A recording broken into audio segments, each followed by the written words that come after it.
আসসালামু আলাইকুম। আশা করি সবাই ভালো আছো। আমি তোমাদের সাথে আছি আরাফাত আলম জিয়া। অধ্যয়নরত আছি চুয়েটে HSC 18 batch electrical and electronics engineering department.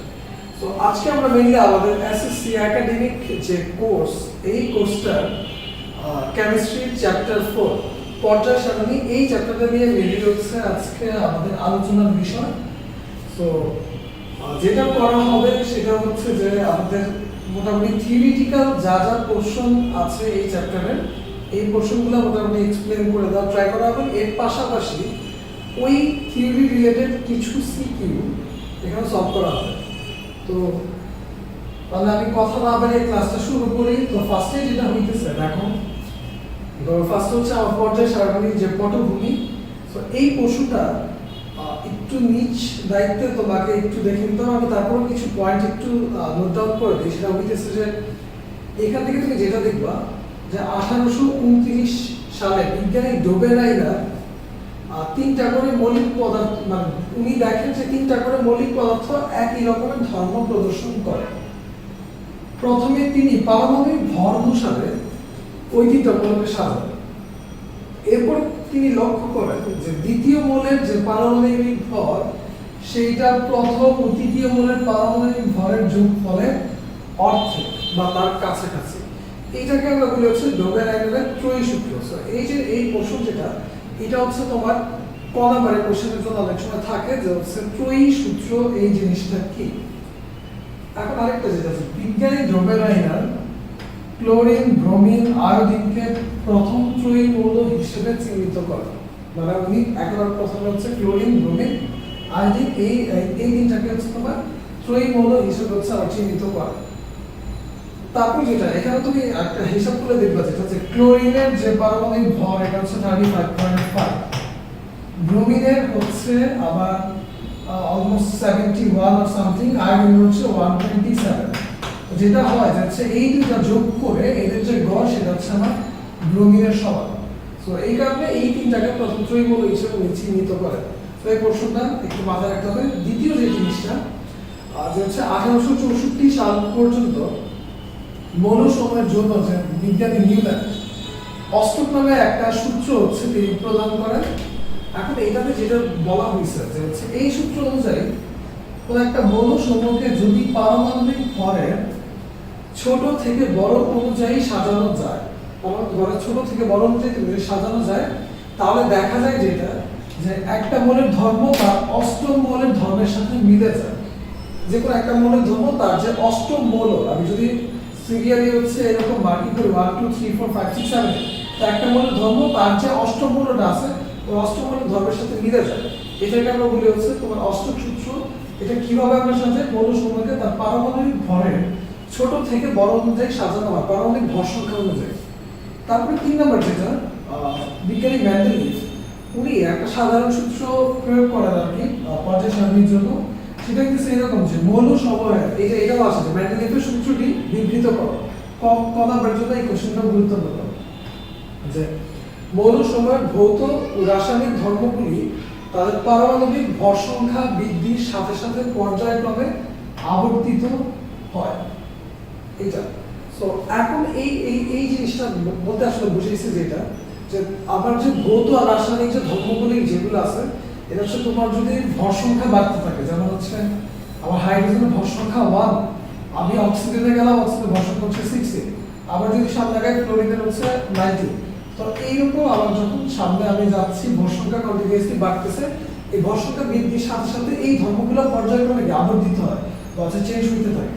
এটা পরের যেটা হয়েছে যে এই আবিষ্কারের পর থেকে তিনি এখন পর্যন্ত টোটাল 63টা মৌল, যে যার মধ্যে 12টা আণবিক সারি আর 8টা খাড়া হচ্ছে কলামের একটা ছকে এইগুলা হচ্ছে উনি সাজান।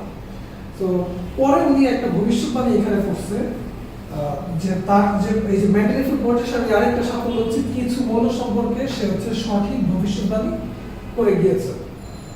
পরবর্তীতে আমরা দেখবো এই যে পটভূমির এই পয়েন্টগুলো, এগুলো হচ্ছে মোটামুটি গুরুত্বপূর্ণ এমসিকিউর জন্য থাকে এবং ক অথবা খ নাম্বারের কোশ্চেন অনেক সময় থাকে।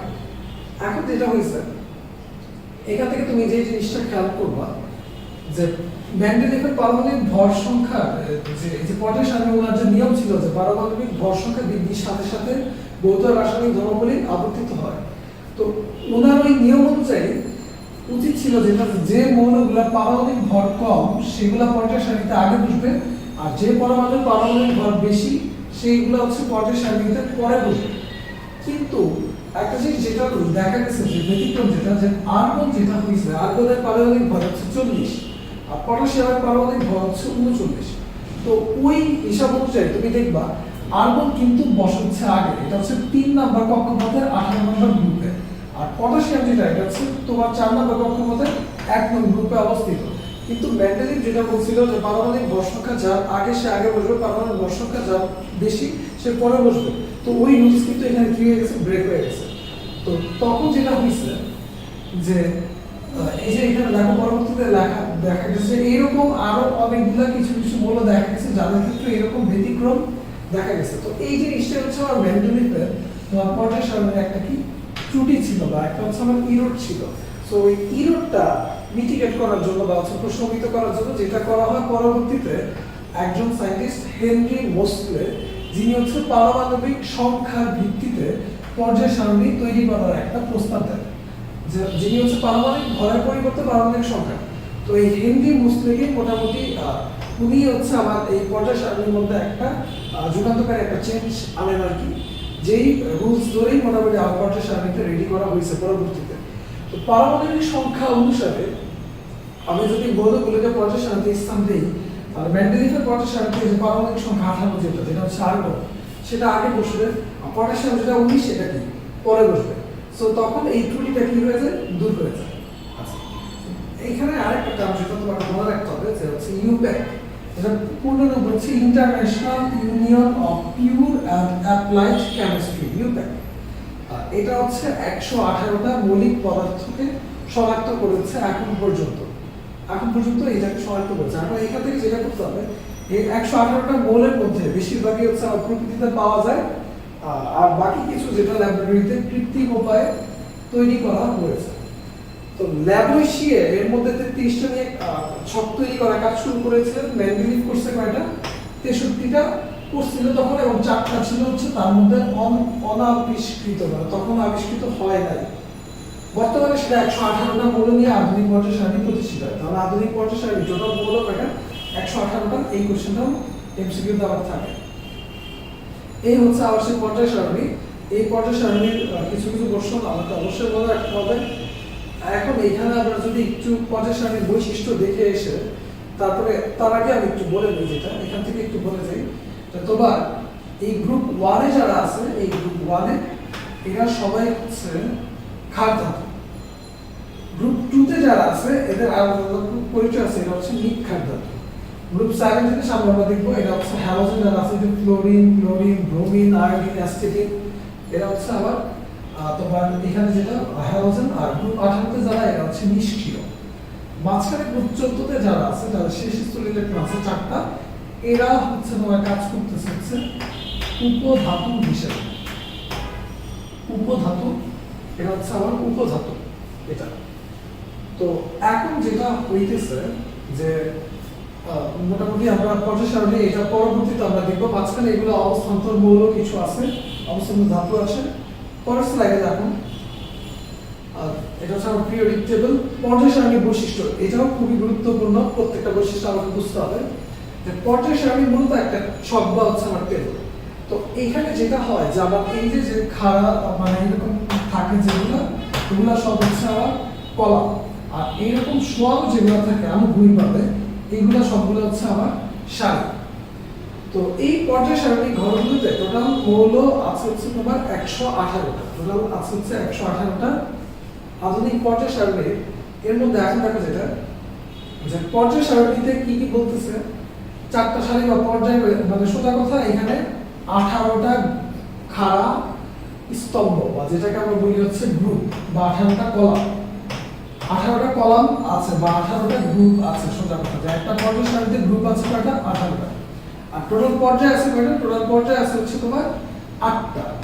এখানে হচ্ছে তোমার 8টা পর্যায়, এখানে হবে 8টা সারি। এরকম সারি আছে হচ্ছে 1 2 3 4 5 6 7 8। তাহলে এখানে পর্যায় আছে টোটাল কয়টা, এরকম 8টা। এখন বলতেছে যেটা যে প্রতিটা পর্যায়ে তোমার বাম দিকের গ্রুপ থেকে ডান দিকে গ্রুপ 18 পর্যন্ত বিস্তৃত, বাম থেকে টোটাল ডান পর্যন্ত টোটাল 18টা গ্রুপ থেকে বিস্তৃত। পর্যায় সারণীর নিচে যেটা করা হয় আলাদাভাবে ল্যান্থামাইড ও অ্যাক্টিনাইড সারির মৌল দেখানো হয়েছে। এরা মূলত পর্যায় 6 এবং পর্যায় 7 এর অংশ। এইটা মাথায় রাখতে হবে যে এরা মূলত হচ্ছে পর্যায় 6 আর পর্যায় 7 এর অংশ। আমি একটু দেখাই। এই যে এখানে দেখো হচ্ছে তোমার এই যে নিচে দুইটা, একটা হচ্ছে ল্যান্থামাইড আর একটা হচ্ছে অ্যাক্টিনাইড, দুইটা গ্রুপ যেটা দেখা হয়েছে যারা হচ্ছে আমার পর্যায় 6 নম্বর পর্যায়ে এবং 7 নম্বর পর্যায়ের দুটো অংশ। দেখো তুমি একটা জিনিস খেয়াল করলে 6 নম্বর পর্যায়ে এখানে হচ্ছে তোমার 55। আচ্ছা আমি এখান থেকে দেখাই। এখানে হচ্ছে তোমার 55, এটার পরবর্তী যে 56 এর পরে 57 থেকে 71, 6 নম্বর পর্যায়ে 3 নম্বর গ্রুপে 57 থেকে 71, এই টোটালটাই জায়গা দেওয়া হয়েছে তোমার এই যে এখানে ল্যান্থামাম থেকে শুরু করে লুটেশিয়াম পর্যন্ত। আবার এখানে অ্যাক্টিনিয়াম থেকে শুরু করে তোমার হচ্ছে লরেন্সিয়াম পর্যন্ত হচ্ছে এটা জায়গা দেওয়া হয়েছে তোমার এই যে 89 থেকে 103, যেটা এটা হচ্ছে পর্যায় সারণীর 7 নম্বর পর্যায়ে 3 নম্বর গ্রুপে। সো এই দুইটা হচ্ছে আবার এই যে 6 নং গ্রুপে 6 নং পর্যায়ে 3 নং গ্রুপ এবং 7 নং পর্যায়ে 3 নং গ্রুপ, এই দুইটাকে নিচে জায়গা দেওয়া হয়েছে। একটা হচ্ছে ল্যান্থামাইড সিরিজ আর একটা হচ্ছে তোমার কি অ্যাক্টিনাইড সিরিজ। অনেক সময় আচ্ছা এগুলো আমরা একটু পরে জাস্ট তুমি এটা মনে রাখবে 57 থেকে 71 এটা 6 নং পর্যায়ে 3 নম্বর গ্রুপ, আর 89 থেকে 103 এটা হচ্ছে 7 নম্বর পর্যায়ে তোমার হচ্ছে 3 নম্বর গ্রুপ। আচ্ছা পরবর্তীতে এখন দেখো যেটা যে পর্যায় সারণীর বৈশিষ্ট্য এখানে যেটা বলা হয়েছে যে তোমার পর্যায়ে প্রতিটা পর্যায়ে বাম দিক থেকে ডান দিক পর্যন্ত মানে ডান দিকে টোটাল 18টা গ্রুপ বিস্তৃত আছে। তুমি দেখবা পর্যায় সারণীর নিচে এই যে দুইটা তো বললাম 6 এর সাথে পর্যায় 1 এ এখানে মৌল আছে শুধুমাত্র হচ্ছে আমার দুইটা, এক পাশে একটা হাইড্রোজেন আর আরেক পাশে লাস্ট হচ্ছে আমার দেওয়া হচ্ছে হিলিয়াম। এইটা পর্যায় 2 যেটা আছে 2 এবং 3 এ মৌল আছে হচ্ছে আমার 8টা, 2 এবং 3 এ মৌল আছে কয়টা টোটাল হচ্ছে মাত্র 8টা। এটা একটু খেয়াল করো। দেখো এখানে 2 আছে হচ্ছে লিথিয়াম বেরিলিয়াম আর এই পাশে হচ্ছে বোরন কার্বন নাইট্রোজেন অক্সাইড ফ্লোরিনিয়াম। মানে এখানে 6টা, এখানে 2টা, মানে 2 এবং পর্যায় 3 এও দেখো এখানে 2টা, এখানে 6টা, মানে 2 আর 3 এ কয়টা আছে 8টা করে জাস্ট মৌল আছে। পর্যায় 4, 5 এই দুইটাতে এই 4 এ মৌল আছে হচ্ছে টোটাল 18টা, মানে একেবারে গ্রুপ 1 থেকে শুরু করে গ্রুপ 18 তে একটা একটা করে 18টা মৌল আছে। গ্রুপ 5 ও 1 থেকে শুরু করে 18 পর্যন্ত এখানে টোটাল মৌল আছে কয়টা 18টাই আছে। এখন আমি যদি গ্রুপ 6 আর গ্রুপ 7 এটা চিন্তা করি, গ্রুপ 6 টোটাল মৌল আছে হচ্ছে তোমার 32টা এবং গ্রুপ 7 এ টোটাল মৌল আছে হচ্ছে 32টা। কিভাবে? এইখানে আছে হচ্ছে 2টা আর এইখান থেকে এইখান পর্যন্ত আছে হচ্ছে তোমার 16টা। আমি একটু দেখাই তোমাকে যে পর্যন্ত 2টা, এখানে হচ্ছে তোমার 1 2 3 4 5 6 7 8 9 10 11 12 13 14 15, এখানে 15টা, এখানে 2টা, 15 থেকে 17 আর মাঝখানে এই যে এখানে যেটা 57 থেকে 71, 57 থেকে 71 যেটা 57 থেকে 71 এখানে আছে হচ্ছে এখানে আছে টোটাল 57 থেকে শুরু করে 71 পর্যন্ত। এই 6 নম্বর পর্যায়ে 3 নম্বর গ্রুপের মধ্যে আছে তোমার ওটা যেটাকে অবস্থান দেওয়া হচ্ছে নিচে ল্যান্থামাইড থেকে তোমার হচ্ছে এই যে আবার হচ্ছে এগুলোর নাম পরবর্তীতে চেঞ্জ হয়েছে আর কি, লরেন্সিয়াম, এটা এখান থেকে হচ্ছে 15টা আছে। আবার নিচেও যেটা 7 নম্বর পর্যায়ে 3 নম্বর গ্রুপে যেটা এখানে আছে কয়টা 15টা। তো এই 15 আর এমনিতে আছে 17, মানে 6 এবং 7 নং এই দুইজনে হচ্ছে 32টা করে টোটাল মৌল হচ্ছে ধারণ করতেছে 18টা গ্রুপে। তো এটা মাথায় রাখতে হবে, এটা অলওয়েজ এমসিকিউতে আমার থাকে। এই যে এখানে লিখছে যে 6 এবং 7 নম্বর পর্যায়ের সাথে 32টা কি আছে মৌল আছে। এখন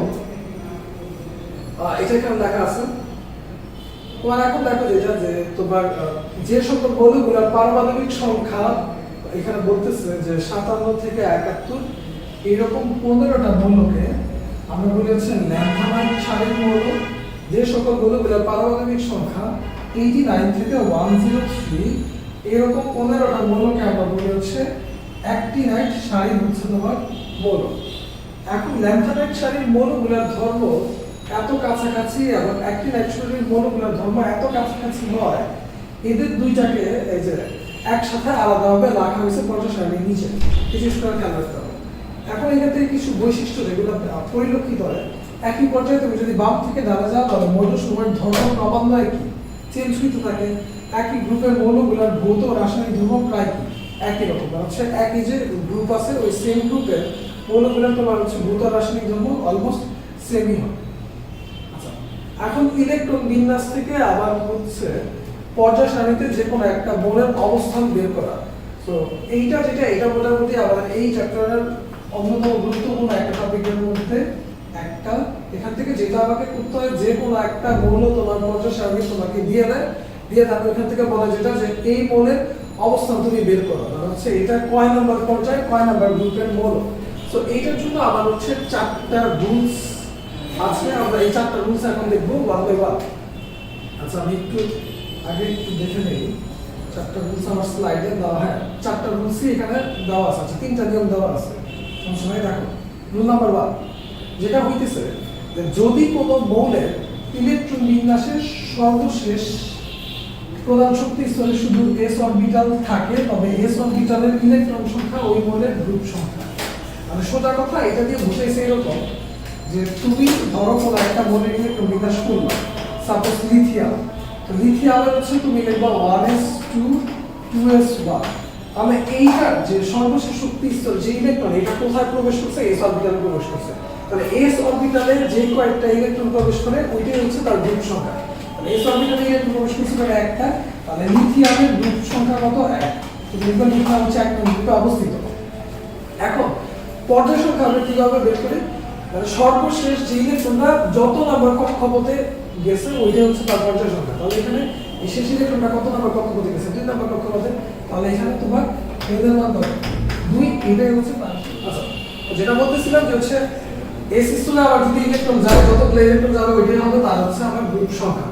তাহলে এখানে ইলেকট্রন লিথিয়ামের ক্ষেত্রে একটা গেছে, তাহলে এটা তার গ্রুপ সংখ্যা। এবং যত নাম্বার পর্যায়ে গিয়ে আর কি, মানে সোজা কথা হচ্ছে যতগুলো কক্ষপথ লাগে ওটা হচ্ছে তার পর্যায় সংখ্যা। যেমন আমি যদি এখানে একটু দেখি যে হচ্ছে সোডিয়াম, সোডিয়াম হচ্ছে এই এটা হচ্ছে কত? 1s2 2s2 2p6 আর হচ্ছে 3s1 এটা। তো এখানে সর্বশেষ স্তরে ইলেকট্রন s অরবিটালে, তাহলে এই এক যেটা এটা হচ্ছে তার গ্রুপ সংখ্যা। এখন এই সর্বশেষ যে অরবিটালটা এটা যে গেছে এটা 3 যেটা, এটা হচ্ছে কয় নাম্বার কক্ষপথ? 3 নাম্বার কক্ষপথ। মানে শেষ ইলেকট্রনটা 3 নাম্বার কক্ষপথে গেছে। তো যেই কক্ষপথে ইলেকট্রন গিয়েছে ওইটা হচ্ছে তার কি পর্যায় সংখ্যা। তাহলে সোডিয়াম 3 নাম্বার পর্যায়ে 1 নাম্বার গ্রুপের মৌল। তো এটা হচ্ছে আমার রুল নাম্বার 1, যে শেষ ইলেকট্রন যদি s শক্তি স্তরে s অরবিটালে প্রবেশ করে তাহলে আমরা কিভাবে গ্রুপ আর পর্যায় বের করব। নিয়ম নাম্বার 2 যেটা হইতেছে যে যদি কোনো মৌলের ইলেকট্রন বিন্যাসে সর্বশেষ প্রধান শক্তি স্তরে s ও p অরবিটাল থাকে এবং s এবং p অরবিটালের মোট ইলেকট্রন সংখ্যার সাথে দরজক করে, মানে সোজা কথা বুঝেইছে এটা বাংলা কথা যদি আমি বলি যে কোন মৌলের শেষ ইলেকট্রন যদি p অরবিটালে যায়, p অরবিটালে যাওয়ার অবশ্যই s এ গিয়েই তো p তে গেছে।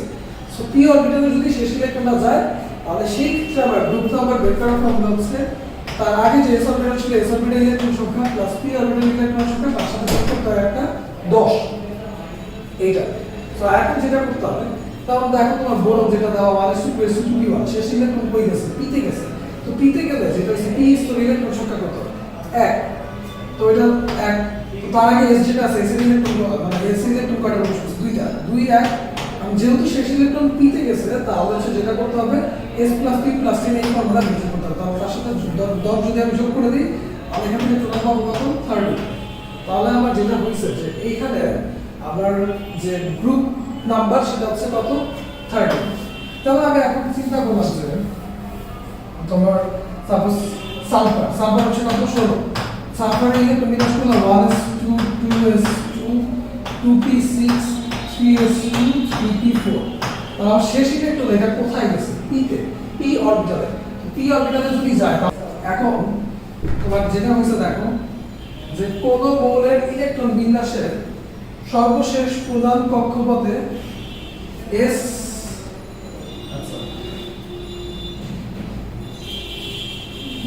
নাম্বার 3 যেটা এটা রুলস হচ্ছে যেটাতে বলতেছে যেটা যদি সর্বশেষ ইলেকট্রন d অরবিটালে প্রবেশ করে।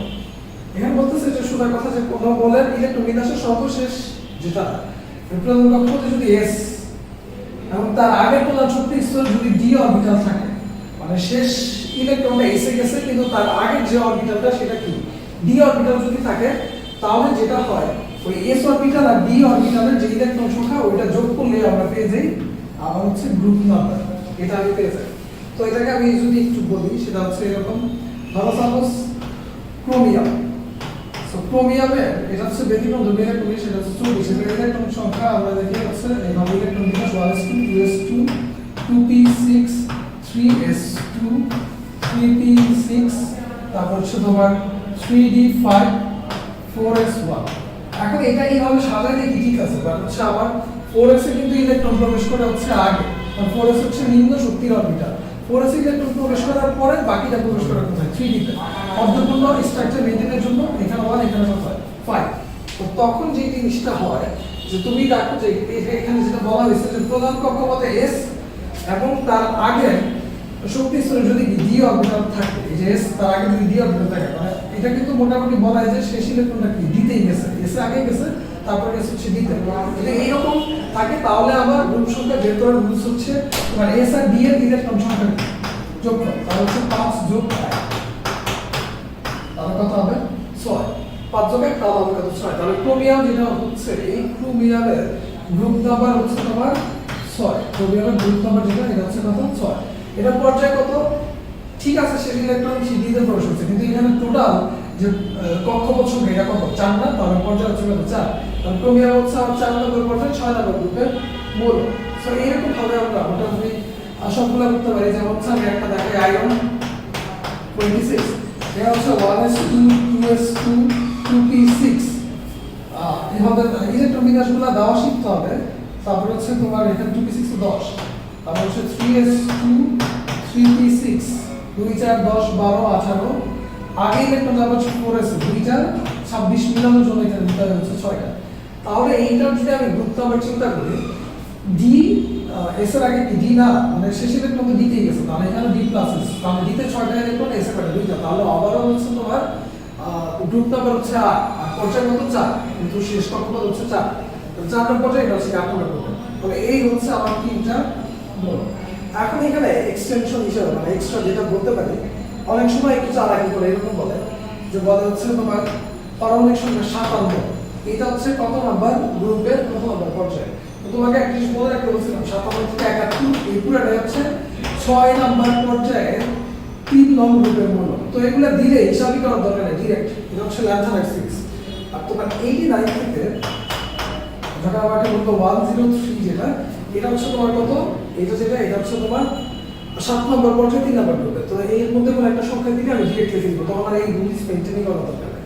তো এই তিনটা মনে রাখতে হবে। 9 নম্বর কোশ্চেন আমার হচ্ছে পর্যায় সারণীতে বোরের অবস্থান বের করতে দেয়। মানে এই যে এখান থেকে আমি মোটামুটি প্র্যাকটিস অলরেডি করাই দিয়েছি, তারপরে একটু কয়েকটা বলি। যেমন দেখো ফসফরাস এটা 3s2 3p3 শেষ ইলেকট্রন কই p তে গেছে, তাহলে ফর্মুলা s + p + 10 নিয়ম 2 হইছে। এখান থেকে দেখো যেমন দেখো হচ্ছে কপার একটা দেখো ব্যতিক্রম, এটাও দেখ আগে হচ্ছে বলে ব্যতিক্রম ধর্মী দেখায়, এটা তুমি দেখো তারপর তো ইলেকট্রন বিন্যাস করো। এখানে দেখো 1s2 2s2 2p6 3s2 3p6 3d10 4s1 শেষ ইলেকট্রন কই গেছে 4s1 তো আগে যায়, তারপর হচ্ছে ইলেকট্রন যায় কত 3d তে, তাহলে s এর আগে d আছে, তাহলে হচ্ছে আমার এটা রুলস কি s + d 1 আর 2 10 যোগ করলে কত 11, তাহলে এখানে গ্রুপ সংখ্যা কত 11 আর কক্ষপথ কত, যেহেতু 4টা কক্ষপথ দিয়ে দিয়েছে তাহলে হচ্ছে পর্যায় সংখ্যা কত 4, তাহলে এটা হচ্ছে 4 নম্বর পর্যায়ে 11 নম্বর গ্রুপের বলো। তো এরকম করে আবার এই চ্যাপ্টারে নিজ টাইপের প্র্যাকটিস করবা, এই রুলস মেইনটেইন করে এখান থেকে একটা 3 নম্বরের কোশ্চেন এবং এমসিকিউ তো মাস্ট দিয়ে দেয়। এখন এই পর্যায় সারণী হচ্ছে আমার মূল ভিত্তি, ইলেকট্রন বিন্যাস পর্যায় সারণীর মূল ভিত্তি। এটাও এমসিকিউতে অনেক সময় লাইন আকারে দেয় যে পর্যায় সারণীর মূল ভিত্তি কি, পর্যায় সারণীর মূল ভিত্তি হচ্ছে আমার ইলেকট্রন বিন্যাস। এখন যেটা হইতেছে যে ইলেকট্রন বিন্যাসের মাধ্যমে কেন এই জিনিসটা কেন, কারণ ইলেকট্রন বিন্যাসের মাধ্যমে মোটামুটি তুমি হচ্ছে কোন মৌল কত নাম্বার গ্রুপে কত নাম্বার পদে আছে তা হচ্ছে নির্ণয় করা যায়। আবার যে সকল মৌলগুলা বাইরে প্রধান শক্তিস্তর ইলেকট্রন বিন্যাস একই রকম, তারা একই গ্রুপে অবস্থান করে। অপরদিকে যে সকল মৌলগুলার বাইরে প্রধান শক্তিস্তর ভিন্ন রকম, তারা ভিন্ন আলাদা। সোজা কথা এখানে যেটা বুঝাইছে যে তোমার ইলেকট্রন বিন্যাস যাদের অলমোস্ট একই রকম, তারা একই গ্রুপে অবস্থান করে। যেমন হচ্ছে সোডিয়ামের শেষে সোডিয়াম একটাই, লিথিয়াম যেটা 2s1, সোডিয়াম কি 3s1, তারপরে পটাশিয়াম 4s1, যারা এরকম একই টাইপের হয় শেষ স্তরে একই গ্রুপে থাকে। আলাদাগুলো আলাদা আলাদা গ্রুপে থাকে, যে এখানে এই যে এরকম দেওয়া হয়েছে hydrogen, lithium, sodium, potassium, lithium 1s2 2bc 3s2 4s2। এখন দেখো যেটা হইতেছে এখান থেকে একটা জিনিস যেটা বলতেছে যে সকল মৌলের ইলেকট্রন বিন্যাস বাইরে করার শক্তি মোট ইলেকট্রন সংখ্যা এই যে মানে সোজা কথা যারা হচ্ছে ইলেকট্রন দান করে, ধরো ইলেকট্রন দান করে তার ধনাত্মক আয়ন বলি আর কি, যে ধরো সোডিয়ামে তোমার শেষ ইলেকট্রন কয়টা আছে 2 4 10 CS1 11।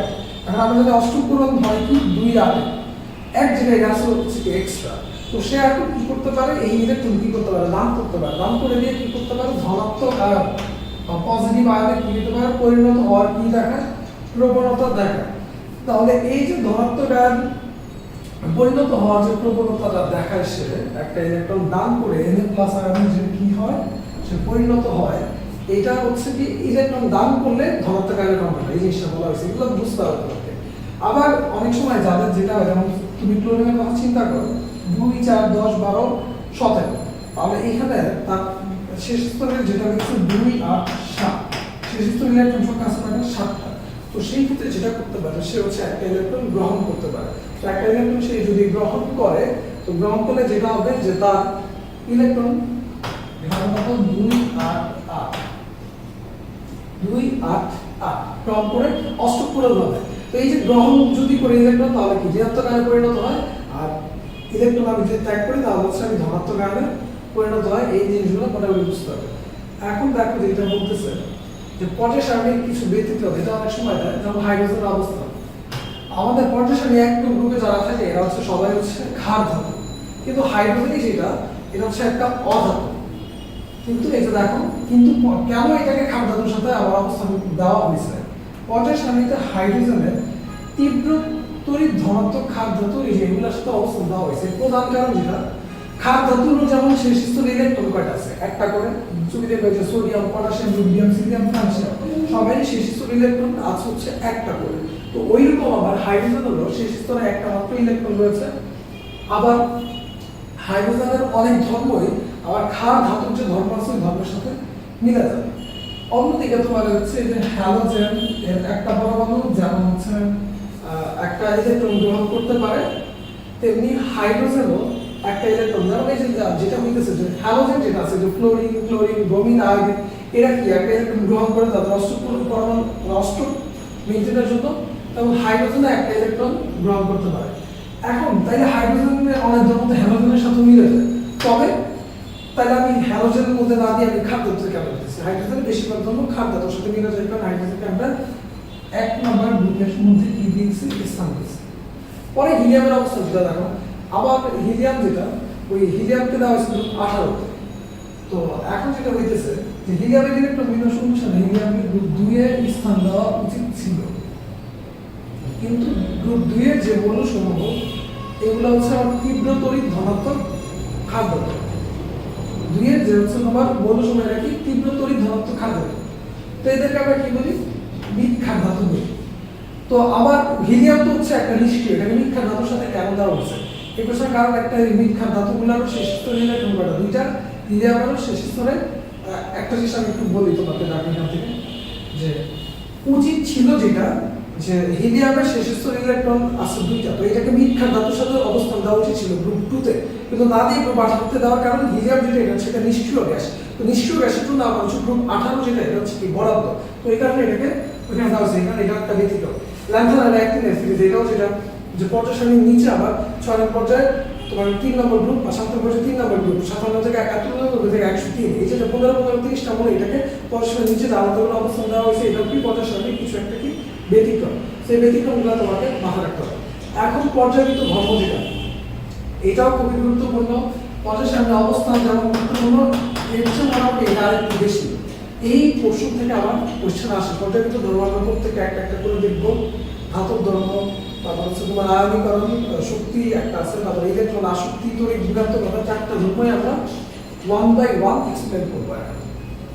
এখন দেখো যেটা হয়েছে যে তোমার পর্যায় সারণীতে অবস্থিত মৌলগুলোর কিছু হচ্ছে আলাদা ধর্ম রয়েছে, যেমন হচ্ছে নাম্বার 1 আয়নীকরণ শক্তি চারটাই আমাদের দেখতে তড়িৎ ঘাতকতা ধাতু ধর্ম অধাতু ধর্ম আরেকটা আছে ইলেকট্রন আসক্তি এগুলোকে বলে মৌলের পর্যাপ্ত ধর্ম তো ফার্স্টে যেটা করবো যে ধাতব ধর্ম তো ধাতব ধর্ম যেটা বোঝায় যে দেখো সাধারণত যে সকল মৌলগুলো হচ্ছে তোমার চকচকে এগুলো হচ্ছে ধাতব বৈশিষ্ট্য আর কি আঘাত করলে ধাতব শব্দ করে এবং তড়িৎ ও বিদ্যুৎ কি সুপরিবাহী তাদেরকে আমরা ধাতু বলি এখন আধুনিক সংজ্ঞা অনুযায়ী যে সকল মৌলগুলা এক বা একাধিক ইলেকট্রন প্রদান করে মানে যারা ধনাত্মক আয়নে পরিণত আধুনিক সংজ্ঞা অনুযায়ী এটা তো ধাতু ছিল আগে যারা এক বা একাধিক ইলেকট্রন ধাতু আলাদা কি করে ইলেকট্রন ত্যাগ করে তো ইলেকট্রন ত্যাগ করে এক বা তোমার ধনাত্মক আয়নে পরিণত হয় তাদেরকে আমরা বলি হচ্ছে ধাতু আর যে মৌল যত সহজে ইলেকট্রন প্রদান করে ধনাত্মক আয়নে পরিণত আর প্রবণতা দেখায় তার ধাতব ধর্ম তত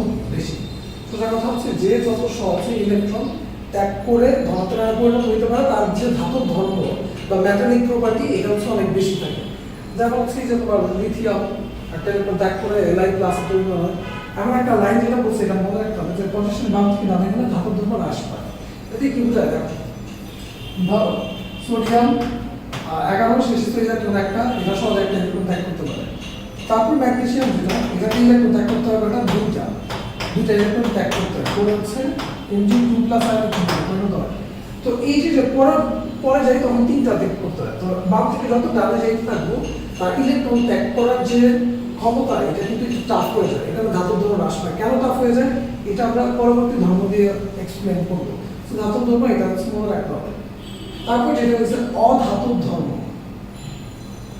অধাতব ধর্ম যেটা সাধারণত যে সকল মৌলগুলা চকচকে না যে সকল মৌলগুলা চকচকে না আঘাত করলে ধাতব শব্দ করে না তড়িৎ ও বিদ্যুৎ পরিবাহী তড়িৎ ও বিদ্যুৎ এটা হচ্ছে অপরিবাহী হবে এখানে অধাতুগুলো মেইনলি হচ্ছে বিদ্যুৎ পরিবহন করে না তাদেরকে আমরা অধাতু বলি আর আধুনিক সংখ্যা অনুযায়ী যারা হচ্ছে এক বা একাধিক ইলেকট্রন কি করে গ্রহণ করে ঋণাত্মক আয়নে পরিণত হয় তাদেরকে আমরা বলি হচ্ছে অধাতু যেমন হচ্ছে ক্লোরিন তোমার হচ্ছে ইলেকট্রন গ্রহণ করে তারপরে ঋণাত্মক আয়নে পরিণত হইতেছে তো পর্যায়ের সাথে আবার যদি বাম থেকে আমি ডানে যাই তাহলে সেই ক্ষেত্রে আবার অধাতু ধর্ম যেটা এটা হচ্ছে কি বাদ থাকে যেমন বাম থেকে ডানে গেলে ধাতুর ধর্ম হ্রাস পায় কিন্তু অধাতু ধর্ম বাদ থাকে তুমি হচ্ছে যত বাম থেকে ডানে যাবা যেমন হচ্ছে আমার ফসফরাস এর হচ্ছে ইলেকট্রন ঘনত্ব তিনটা সালফার করতে হচ্ছে দুইটা ক্লোরিন ঘনত্ব কয়টা একটা হচ্ছে এদের গ্রহণ করার ক্ষমতা বেড়ে যায় এদের অধাতু ধর্ম কি বৃদ্ধি পায় এখন এখানে বলতেছে যেটা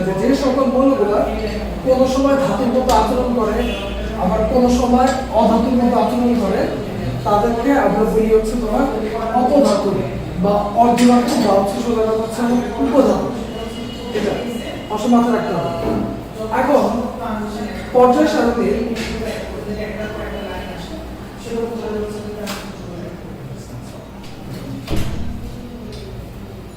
যেমন হচ্ছে তোমার পর্যায় সারণীর দিকে আমি যদি খেয়াল করি ধরো দেখবো যেটা হচ্ছে সিলিকন তোমার হচ্ছে একটা অপধাতু এটা হচ্ছে তোমার বহিঃস্থিত ইলেকট্রন কয়টা আছে চারটা আবার হচ্ছে কার্বন যেটা এটারও শেষ ইলেকট্রন কয়টা আছে চারটা কার্বন যেহেতু 6 2 4 যাদের সর্বশেষ এরকম ইলেকট্রন আছে কয়টা চারটা তারা হচ্ছে কি অপধাতু তারা কোন সময় ধাতুর মতো কোন সময় অধাতুর মতো হচ্ছে আচরণ করে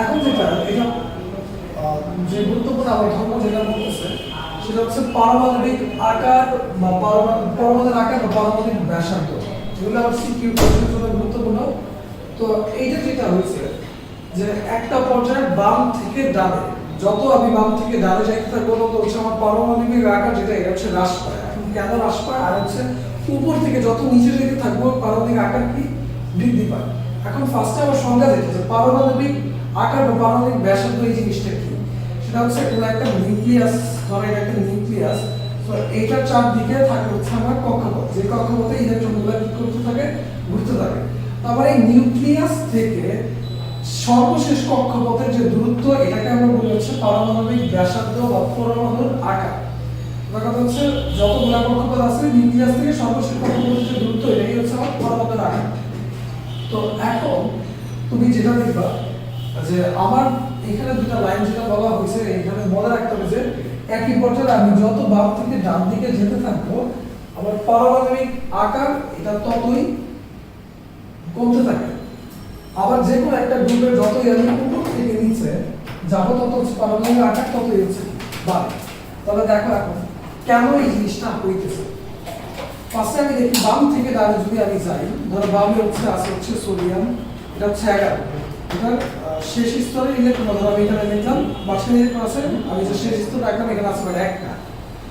আমি যখন ম্যাগনেসিয়াম নিব তখন শেষ স্তরে ইলেকট্রন যেটা আছে এখানে আছে কয়টা? 2টা। তো তোমার যেটা হইতেছে, তুমি যখন বাম থেকে ডানে যাচ্ছ কক্ষপথের সংখ্যা কিন্তু বাড়তেছে না, কক্ষপথের সংখ্যা যা আছে তাই থাকতেছে। আবার অ্যালুমিনিয়ামে যখন যাই তখন হচ্ছে তোমার শেষ স্তরের ইলেকট্রন যেটা আছে, আমি বাকি কক্ষপথ না দেখে শুধুমাত্র শেষ কক্ষপথ দেখাই দিচ্ছি, এখানে কয়টা আছে? 3টা। তো বাম থেকে ডানে যত যাচ্ছি আমার শেষ স্তরের ইলেকট্রন সংখ্যা বাড়তেছে কিন্তু কক্ষপথের সংখ্যা বাড়তেছে না। এখন মজার বিষয় যেটা, যে নিউক্লিয়াস যেটা এটা হচ্ছে প্লাস চার্জ বিশিষ্ট, আর ইলেকট্রন যেটা এটা হচ্ছে আমার মাইনাস চার্জ বিশিষ্ট।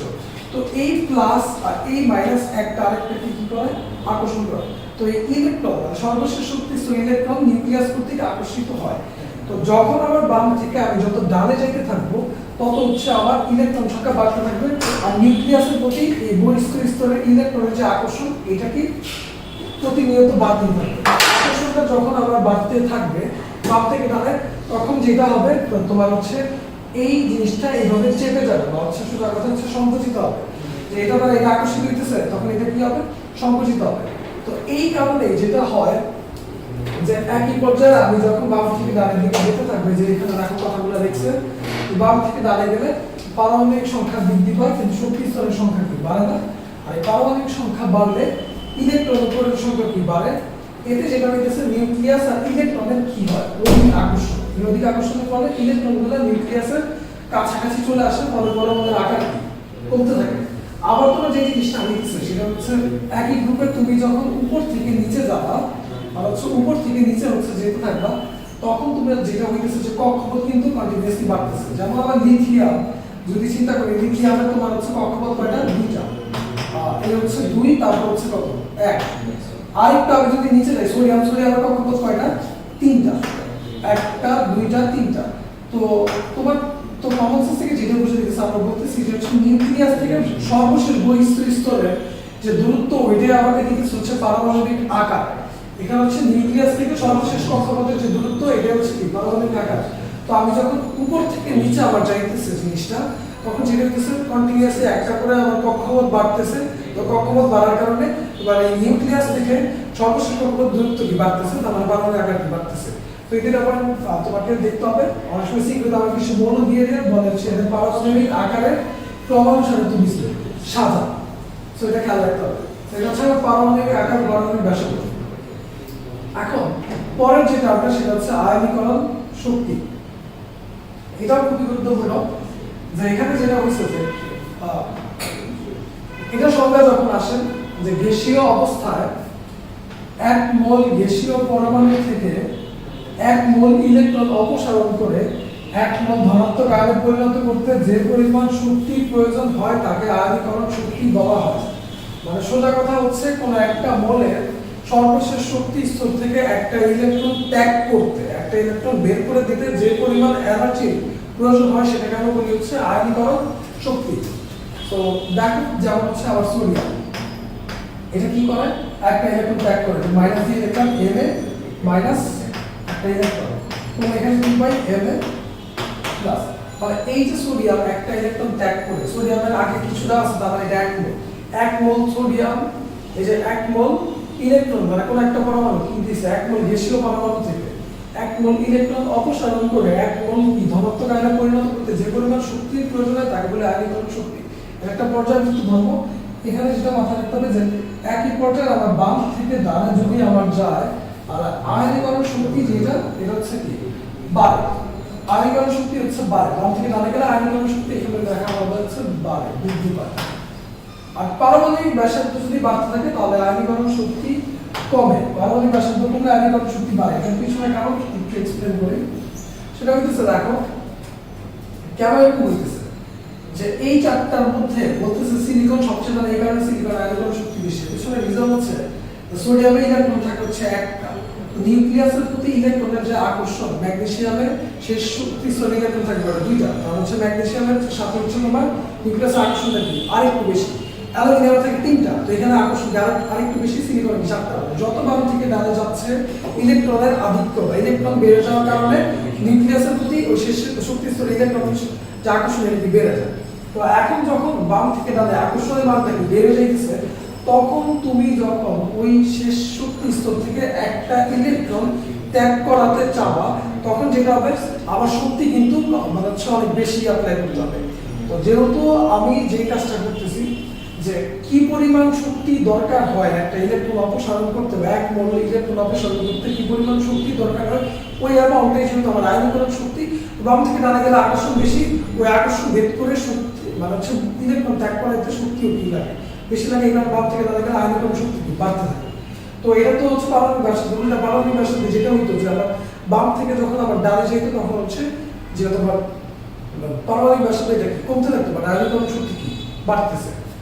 আবার তোমার উপর থেকে আবার যদি নিচে যায়, মানে যদি আবার উপর থেকে নিচে যায়, তখন যেটা হয় কক্ষপথ বাড়তে থাকে। তো কক্ষপথ বাড়তে থাকলে তোমার নিউক্লিয়াস থেকে সর্বশেষ শক্তি স্তরের দূরত্ব কিন্তু বাড়তে থাকে। যেমন লিথিয়াম 2টা কক্ষপথ, নিউক্লিয়াস থেকে যে দূরত্ব, আর যদি পটাশিয়াম যায় পটাশিয়াম কক্ষপথ করে 4টা, আর হচ্ছে নিউক্লিয়াস থেকে শেষ কক্ষপথের দূরত্ব কিন্তু কি বাড়তে থাকে।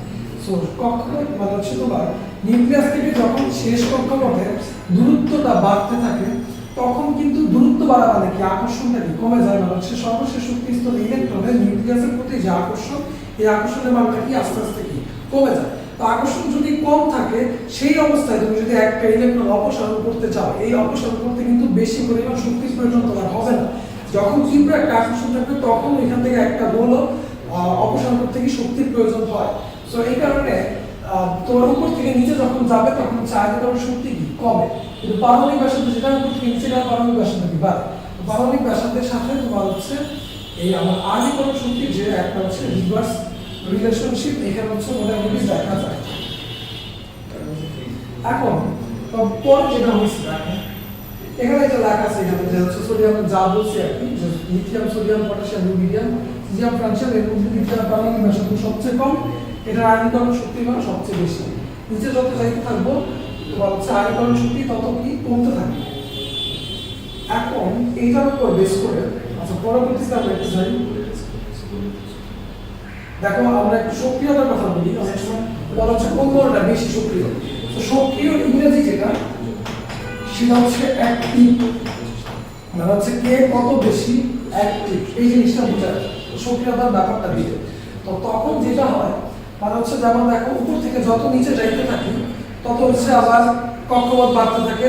নিউক্লিয়াস থেকে ইলেকট্রনের যে তোমার শেষ কক্ষপথের যে ইলেকট্রনের দূরত্ব বেড়ে যায়, তখন হচ্ছে তোমার আকর্ষণটা কম থাকে, সহজে ইলেকট্রন ছাড়তে পারে।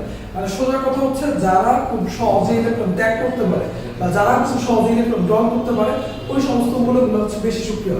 যেমন হচ্ছে তোমার ক্ষার ধাতুর ক্ষেত্রে বা হচ্ছে গ্রুপ একক যে ধাতুগুলো আছে, ওই ধাতুগুলোর ক্ষেত্রে উপর থেকে নিচে যত মুভ করতে থাকে, উপর থেকে নিচে যত মুভ করতে থাকে, তত হচ্ছে ওই মৌলগুলো কি হয় বেশি সক্রিয় হয়। তো মৌলগুলো হচ্ছে বেশি সক্রিয় হয়, এটা কারণ হচ্ছে তারা সহজে ইলেকট্রন কি ছাড়তে পারে। আমরা বাম থেকে যত ডানে যাবো, তত হচ্ছে ইলেকট্রনের প্রতি কক্ষপথ নিউক্লিয়াসের যে আকর্ষণ বাড়তে থাকে, সহজে ইলেকট্রন ত্যাগ করা কি তাৎপর্য যায়, ওটা কি একটু কম সক্রিয়।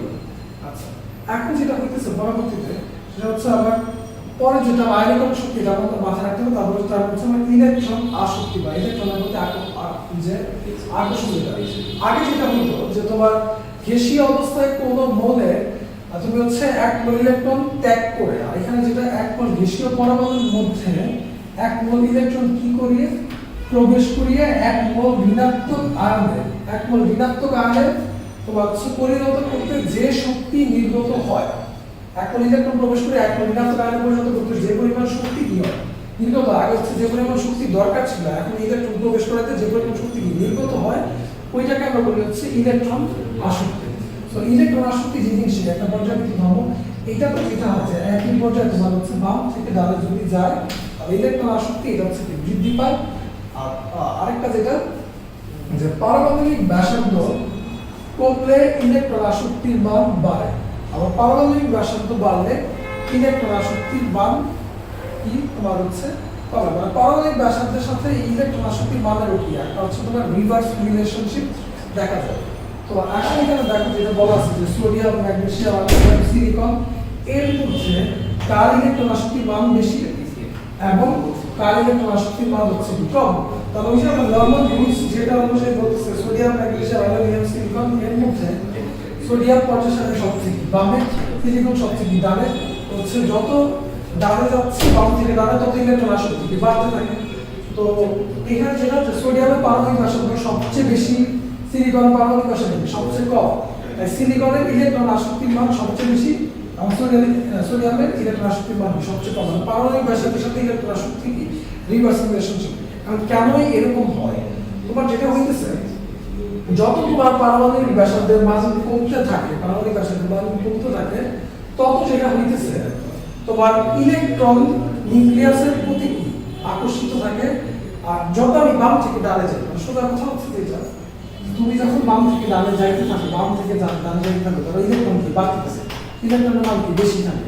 তো আমার ইলেকট্রন আসক্তি মানে কি বাইরে থেকে ইলেকট্রন কি ভিতরে প্রবেশ করাইতে পারে। তো এমনিতেই তো বাম থেকে যত ডানে যাবো ইলেকট্রনের কি মানে ইলেকট্রনের আধিক্য থাকে। তো আবার তুমি বাইরে থেকে যদি ইলেকট্রন প্রবেশ করাইতে চাও, ইলেকট্রন পরস্পর কি করে, বিকর্ষণ করে। ওই বিকর্ষণকে ওভারটেক করে ইলেকট্রনকে কি করাতে হয়, প্রবেশ করাতে হয়। মানে শক্তি বেশি নির্গত হয়, যত বাম থেকে ডানে যায় ইলেকট্রন বাড়তে থাকে, বাইরে থেকে ইলেকট্রন যদি প্রবেশ করাইতে চাই শক্তি কি বেশি নির্গত হয়। এই কারণে বাম থেকে ডানে যখন যায় ইলেকট্রন আসক্তির মান কি আস্তে আস্তে কমতে থাকে।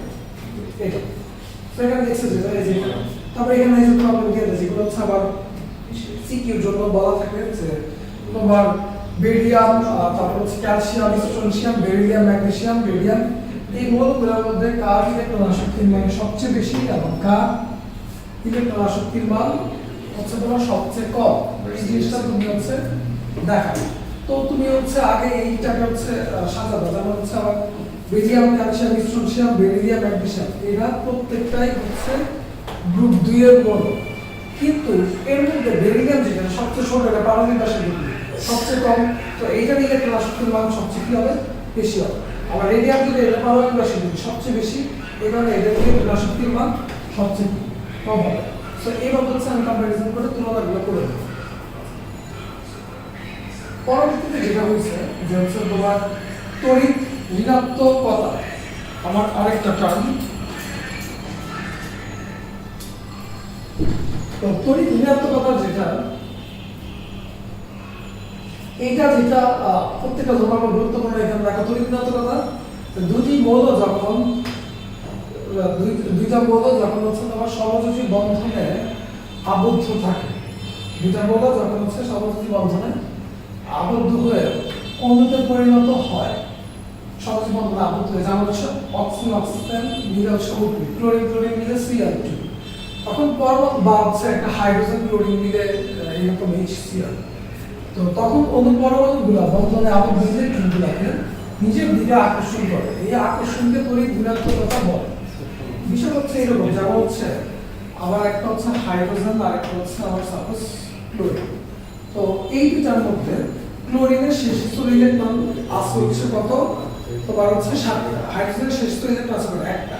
তো ক্লোরিন কি করে, এই দুটো যখন একসাথে সমযোজী বন্ধন আবদ্ধ হয়, ক্লোরিন ঠিক আছে এটা ইলেকট্রন ছেড়া করতে পারে, তারপরে ইলেকট্রনের যে বেগটা, ইলেকট্রনের ঘনত্বটা এটা হচ্ছে ক্লোরিনের দিকে কি থাকে, বেশি থাকে।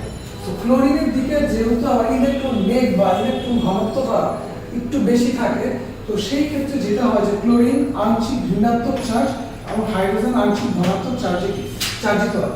এখন আবার তড়িৎ ঋণাত্মকতার সংজ্ঞা যে জিনিসটা বলে যে দুইটা মৌল সমযোজী বন্ধন, সমযোজী বন্ধন মানে কি দুইটা অধাতু যখন একটা আরেকটার সাথে কি হয়, কানেক্টেড হয়, সমযোজী বন্ধনে আবদ্ধ হয়ে যখন অণুতে পরিণত হয়, তখন একটা মানে যে আবদ্ধ ইলেকট্রনগুলোকে দুইটা মৌলের মধ্যে যে কোনো একটা মৌল তার নিজের দিকে আকর্ষণ করতে চায়। তো কোন একটা মৌল তার নিজের দিকে আকর্ষণ করতে চাওয়ার যে আবার যে প্রবণতা, সেটাকে আমরা বলি হচ্ছে তড়িৎ ঋণাত্মকতা। এই জিনিসটা তড়িৎ ঋণাত্মকতা, এটা একটা পর্যায়যুক্ত ধর্ম। পারমাণবিক ব্যাসার্ধ যদি আমার বাড়ে,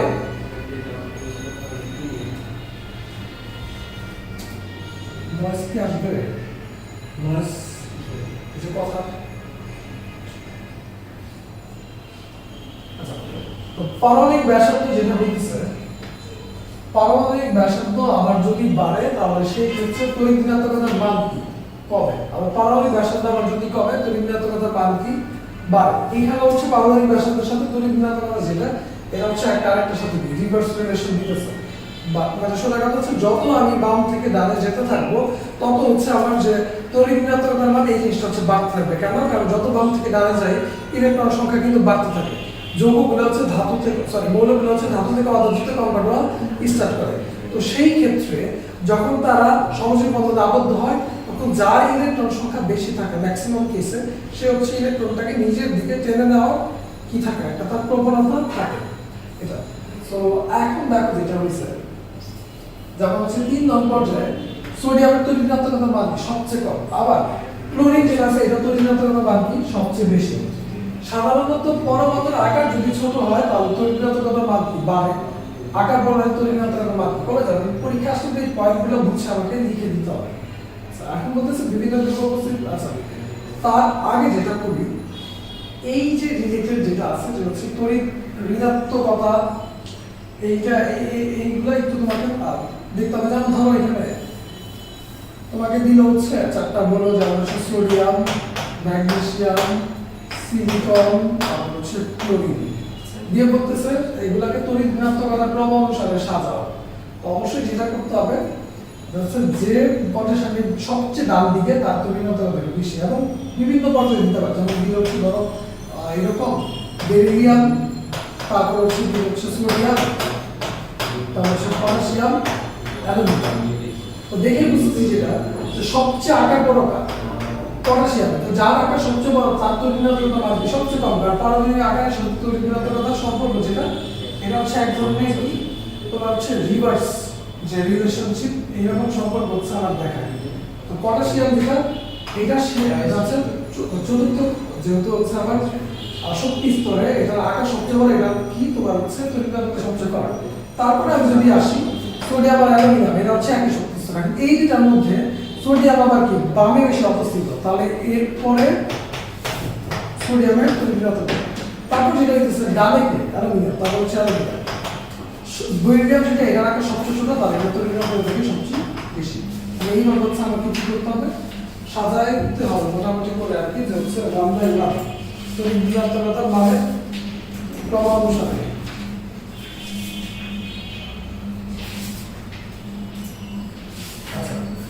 পরবর্তীতে যেটা হয়েছে যে বিভিন্ন গ্রুপে, আচ্ছা এখানে আমি তারপরে একটা ফাইনালি একটা সামারি আকারে যে জিনিসটা বলতে চাইতেছি সেটা হচ্ছে যে তোমার তুমি দেখবা যে আমার এখানে ধর্ম টোটাল ছিল হচ্ছে 4টা, ধর্ম হচ্ছে টোটাল আমার হচ্ছে 4টা। এই 4টা ধর্মের মধ্যে আমাকে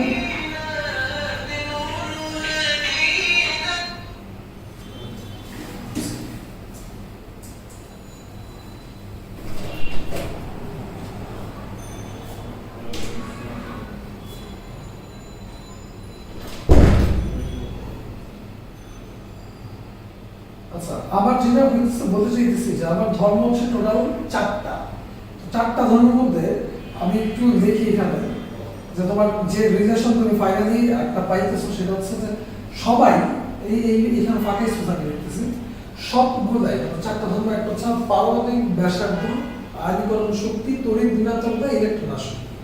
তার মধ্যে সবগুলাই হচ্ছে পারমাণবিক ব্যাসার্ধের উল্টা, মানে পারমাণবিক ব্যাসার্ধের সাথে পারমাণবিক ব্যাসার্ধ যেটা আছে এইটার সাথে তোমার হচ্ছে আয়নীকরণ শক্তি, তড়িৎ ঋণাত্মকতা, ইলেকট্রন শক্তি তিনটাই কি উল্টা সম্পর্ক দেয়। মানে একমাত্র পারমাণবিক ব্যাসার্ধ যেটা হচ্ছে বাম থেকে ডানে গেলে কমে, উপর থেকে নিচে গেলে কি বাড়ে।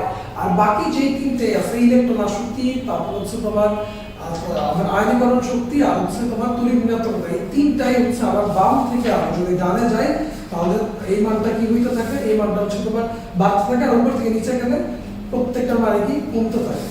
সো এই 4টা যে মানে হচ্ছে আমার যে বৈশিষ্ট্য বা 4টা যে পর্যায়বৃত্ত ধর্ম, এটা খুবই গুরুত্বপূর্ণ। আমাদের যে সিকিউ যে কোয়েশ্চেনগুলো থাকে ম্যাক্সিমাম কোয়েশ্চেনেই দেখা গেছে যে তোমার 3টা কোয়েশ্চেন থাকে হচ্ছে তোমার থেকে মানে হচ্ছে ম্যাক্সিমাম কোয়েশ্চেনগুলো এই ধর্ম থেকেই থাকে, ধর্ম এক্সপ্লেন করে দিতে পারবে। তো এখন যেটা হয়েছে যে এই হচ্ছে আমাদের চ্যাপ্টার 4 যেটা পর্যায় সারণী। এই পর্যায় সারণী ক্লাসের হচ্ছে প্রথম পর্ব। সো এটা একটা বাকি যে রিমেইনিং পার্ট আছে কিছু কিছু যে আমাদের খাদ ধাতু বা মিথ্যা ধাতু আলাদা যে নামগুলো আছে ওইগুলা, তারপর হচ্ছে এই চ্যাপ্টার রিলেটেড কিছু সিকিউ যেগুলো হচ্ছে আমাদের প্রিভিয়াস ইয়ারের বোর্ড কোয়েশ্চেন আসছে বা ইম্পর্টেন্ট বা আসতে পারে, ওই যে পোর্শনটা নিয়ে যে পরবর্তী পার্টটা এই ক্লাসটা আমি নিব। তো আপাতত এই ক্লাসটা এই পর্যন্তই থাকবে, আবারও দেখা হবে এই চ্যাপ্টারের দ্বিতীয় পার্টে। সবাই ভালো থাকুন, আসসালামু আলাইকুম।